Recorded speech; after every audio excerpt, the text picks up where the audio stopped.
talk about defending the faith, a lot of times people get upset about defending the faith. We get upset. We don't like the idea of apologetics. We don't like the idea of claiming to be right and assuming that other people are wrong and so on and so forth. So there's that idea.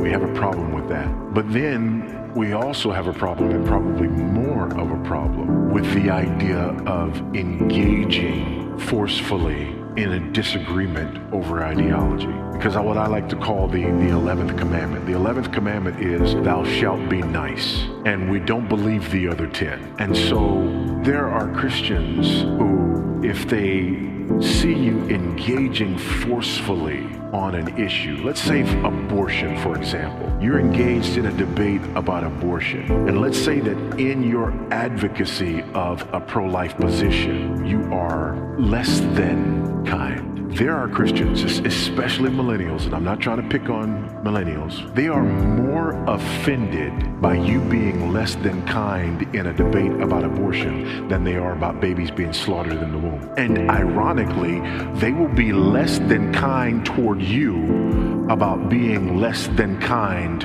on the issue of abortion, and will feel completely justified in their attack on you because you violated the 11th commandment, which is far more grievous than violating the 6th. Do you see that? It's crazy how this happens. And then another way that this manifests itself is, abortion, homosexuality, whatever. What you often see is people will come at you, you're engaging on these issues, and they'll say, the reason that we have all these problems is because of people like you. Because if we were more loving, oh, okay. So the problem is not sodomy. The problem is us being less than loving on the issue of sodomy. So we've got these two issues. Number one, from an ideological, philosophical perspective, we don't like the concept of apologetics. And then two, from a dispositional perspective, just our disposition is that we don't want to engage in these battles. In fact, we don't even like the word battle.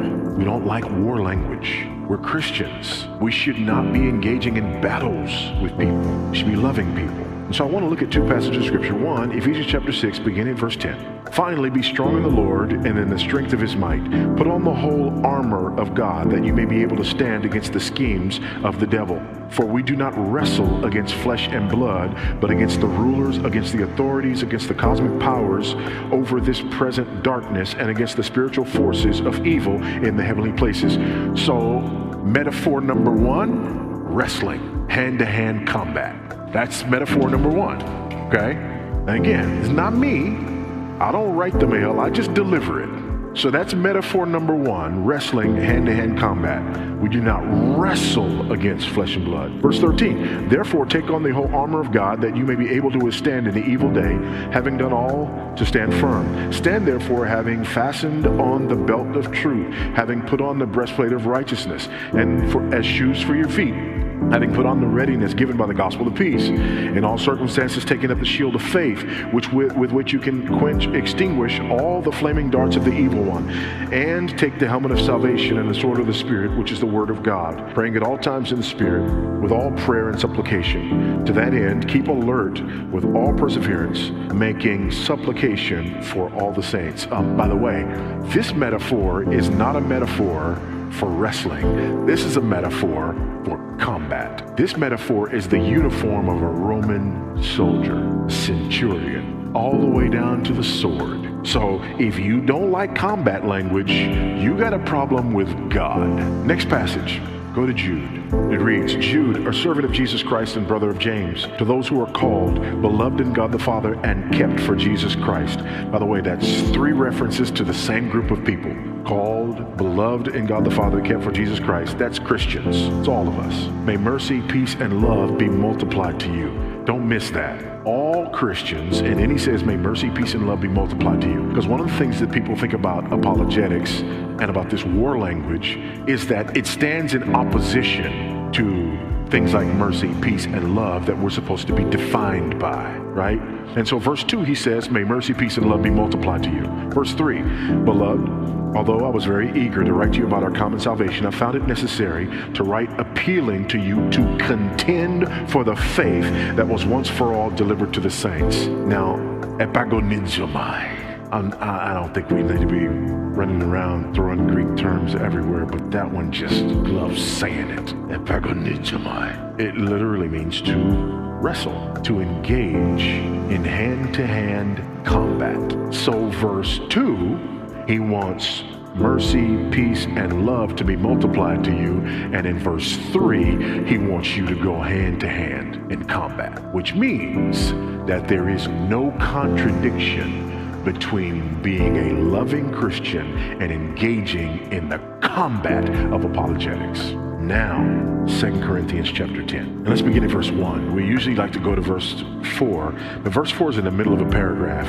We got to go to verse 1 to really put this in its proper context. And we see some amazing nuances here with the Apostle Paul. I, Paul, myself entreat you by the meekness and gentleness of Christ. Now, don't miss that. There's plays on words here.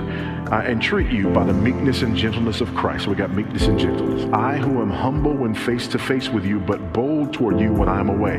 By the way, that's an accusation made against Paul that he's responding to. Oh, you don't talk big like that when you're present, but when you get the pen in your hand and you write letters, all of a sudden you're bold. So he refers to the meekness and gentleness of Christ, and then he says, I who am humble when face to face with you, but bold toward you when I'm away. That's sarcasm. I beg of you that when I am present, I may not have to show boldness with such confidence as I count on showing against some who suspect us of walking according to the flesh. That's a threat. Are you catching this? Now verse 3.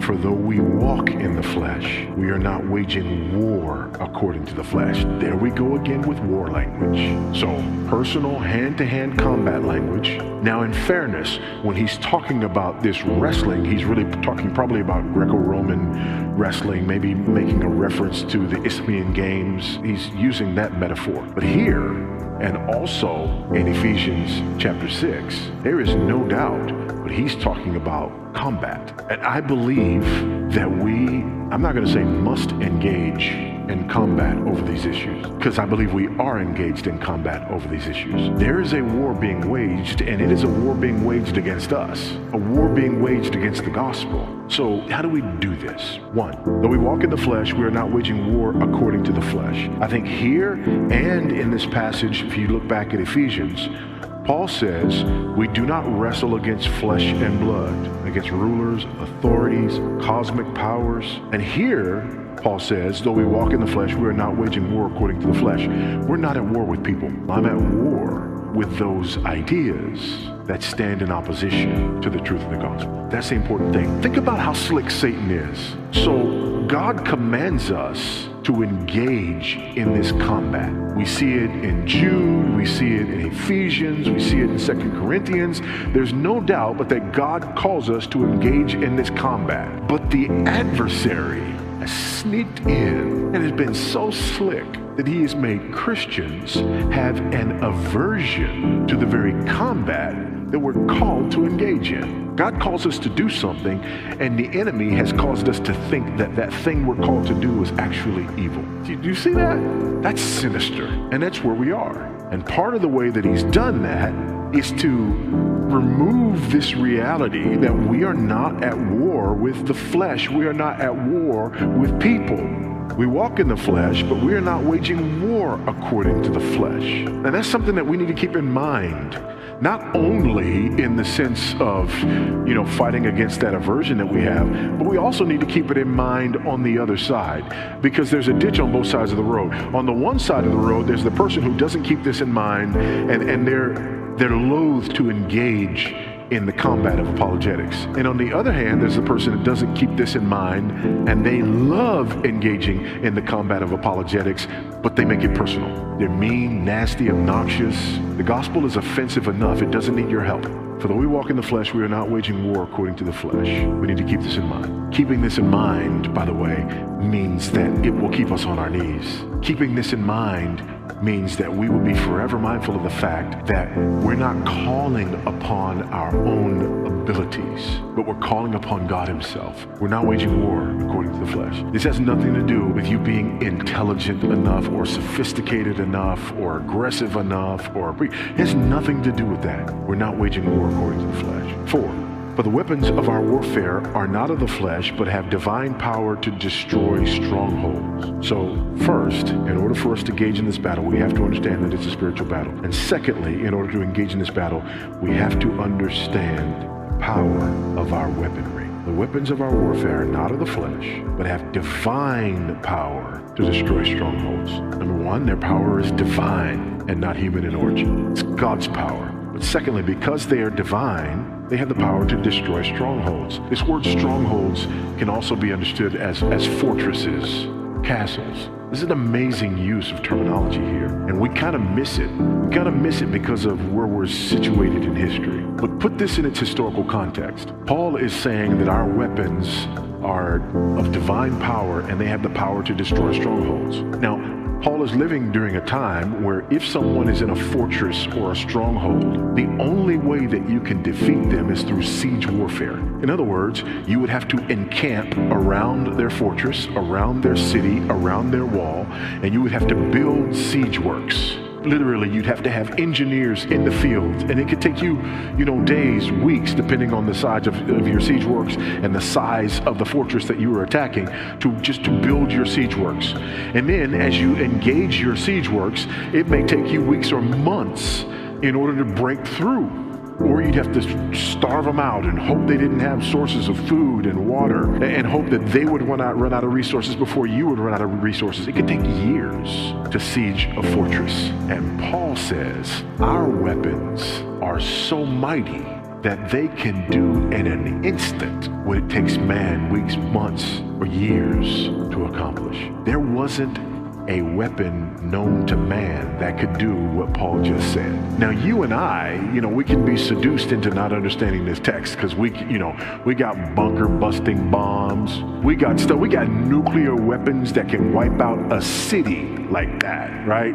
And so here's our temptation. Our temptation is to say, Paul is referring to a weapon that is more like our nuclear bombs.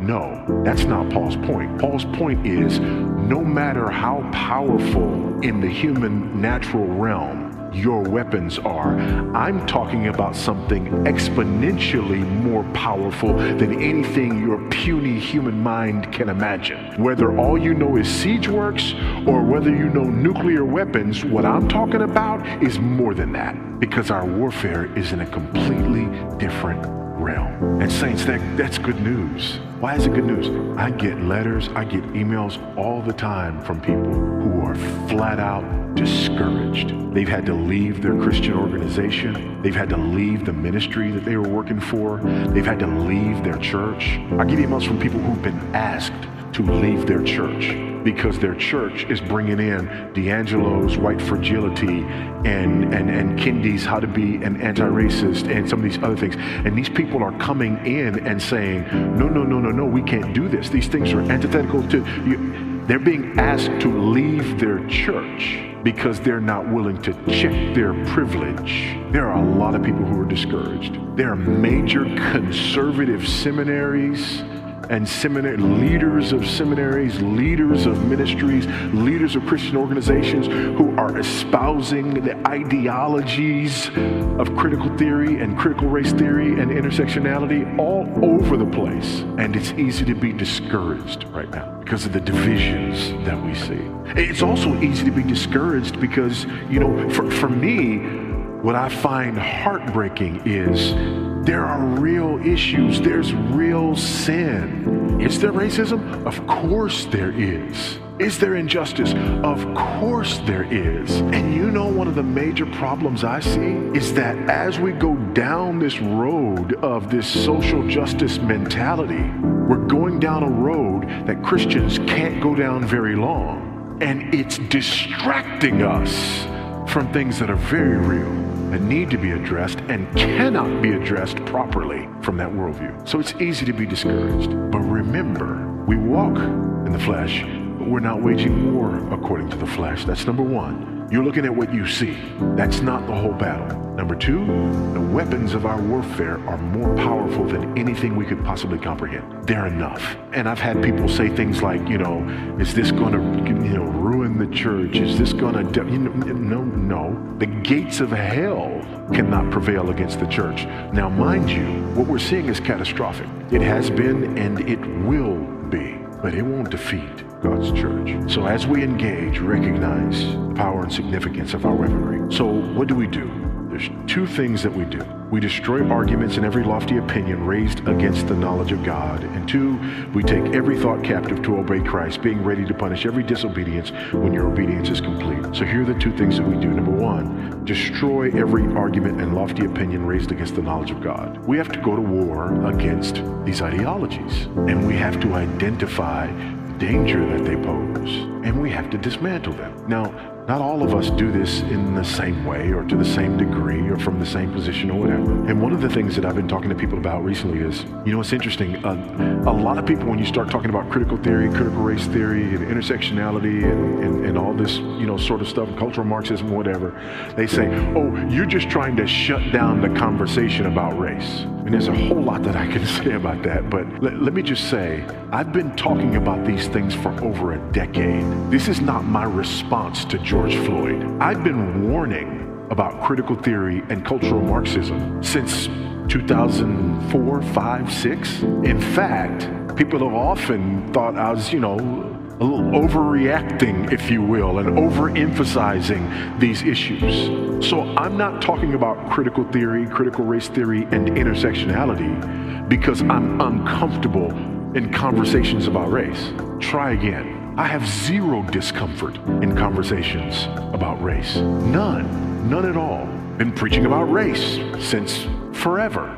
In fact, been arguing that race, as we talk about it, is an unbiblical ideology because the Bible knows nothing of race the way we talk about it. Biblically speaking, there is one race. You could argue that there are two, the race of the first Adam and the race of the last Adam. But, physically, there's one race and we're all the race of Adam. There are multiple ethnicities. There's one race. Are our ethnicities important? You better believe they are. You better believe they are. Because it's what God did. And it's part of this beautiful tapestry that God is putting together. Part of the beauty of God's creation. It's part of your story and how God used your story to bring you to Christ and how it's wonderful. So yes, absolutely these things are important. But critical theory, critical race theory, intersectionality, these things are satanic and they're antithetical to biblical truth. And so we have to come against these arguments. We simply must destroy these arguments, not people, but these arguments. And then the last thing is, the second one is, we take every thought captive to obey Christ. Folks, this is about developing a biblical worldview. This is about us as Christians learning to think biblically about everything. Part of the problem that we're having is that as Christians, many of us have not thought biblically about race and ethnicity. And so we don't have a well-developed theology in this area. So now along comes this well-developed theology. And yes, it is a theology. Absolutely is a theology. It's a well-developed theology from critical theory and from critical race theory and intersectionality. And here we are. We know that there are things that are wrong that need to be made right, but we don't have a well-developed theology and we don't really think well about these things. And now all of a sudden, here comes this well-developed theology and we don't have an alternative to it and we don't have an answer for it. So some people are beginning to adopt it. We have to take every thought captive. Thoughts about sexuality. We have to take those thoughts captive instead of just parroting ideas from the culture and falling prey to every wind of doctrine that comes our way. This is how we wage this war. This is how we engage on these topics. Recognize that we are in the midst of a battle, that we are under attack, that we are under siege. Recognize that this battle is a spiritual one. We're not at war with people. This is a spiritual war. Recognize that the weapons that we have, this gospel that we preach, this Bible that we have in our possession, this absolute truth from the one true and living God that is ours. These things most surely believed among us. These things are more powerful than any weapon we can comprehend. And they are enough. They are sufficient. The Bible is sufficient. I do not need sociologists and psychologists to complete me in my thinking about humanity. I don't go to sociology texts and psychology texts and political science texts and then bring them as a lens through which I view the Bible. No, I take the Bible and I use it as the lens through which I critique those texts. Always be ready to give an answer to anyone who asks you the reason for the hope that is in you, yet do it with gentleness and respect. The way I define apologetics is this: knowing what you believe and why you believe it, and being able to communicate that to others in a winsome and effective manner. So when we destroy arguments, that's how we destroy arguments, and hold fiercely to biblical truth. And this is the way we'll navigate through these waters. Not all of us have to stand in the same post. Not all of us have to do the same work, but all of us in principle have to be about this same business. So be encouraged. The weapons that we have are more than enough. Be encouraged. God's not calling you to fix everything everywhere. Be encouraged. There are thousands of prophets who have not bowed the knee to Baal. And be encouraged. At the end of the day, the bride of Christ will be defended. She will be protected. She will be preserved. And she will be restored, redeemed, and rescued by her Savior. Amen.